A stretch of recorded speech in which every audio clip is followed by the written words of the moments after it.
To mega 9 TV. Social మీడియాలో తనపై జరుగుతున్న వేధింపులపై స్పందించాల్సిన బాధ్యత మీకు లేదా చంద్రబాబు అని నందమూరి లక్ష్మీ పార్వతి ప్రశ్నించారు. ఇవాళ దివంగత మాజీ సీఎం నందమూరి తారక రామారావు వర్ధంతి.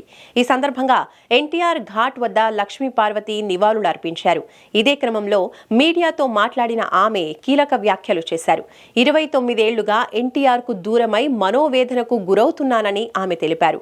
తన ఫోన్ నంబర్ను ఎవరో సోషల్ మీడియాలో పెట్టారని, నిన్నటి నుంచి వరుసగా 1000కి పైగా బెదిరింపు కాల్స్ వచ్చాయని మీడియాతో తెలిపారు. మీరు అనుకున్నా అనుకోకున్నా మీ అత్తగారిని కాదా చంద్రబాబు? ఇలాంటి అవమానం నాకు జరుగుతూ ఉంటే మీరు చూస్తూ ఉంటారా అని ప్రశ్నించారు. ఇన్నేళ్లు డబ్బు ఉన్నా లేకున్నా ఎవరినీ చెయ్యి చాచి అడగలేదని, ఎన్టీఆర్ గౌరవం కాపాడేలా బ్రతుకుతున్నానని తెలిపారు. సోషల్ మీడియాలో తనపై జరుగుతున్న వేధింపులపై స్పందించాల్సిన బాధ్యత మీకు లేదా చంద్రబాబు అని నందమూరి లక్ష్మీ పార్వతి ప్రశ్నించారు. 30 ఏళ్లుగా నా పోరాటానికి స్ఫూర్తినిస్తున్న నా భర్త నందమూరి తారక రామారావు గారి ఆత్మకి శాంతి కలగాలని మనస్ఫూర్తిగా కోరుకుంటూ, నిరంతరంగా ఎన్నాళ్ళు ఈ పోరాటం సాగుతుందో నాకే తెలియదు.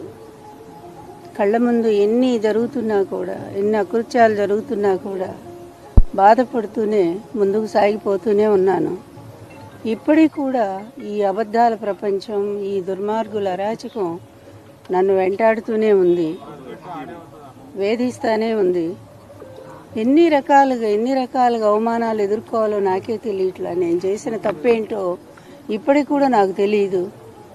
ఆయన నన్ను వివాహం చేసుకున్నారు, అందరి ముందే చేసుకున్నారు, లక్షలాది జనం ముందు అనౌన్స్ చేసి చేసుకున్నారు, భారీగా ఇంటికి తీసుకొచ్చారు, గౌరవం ఇచ్చారు.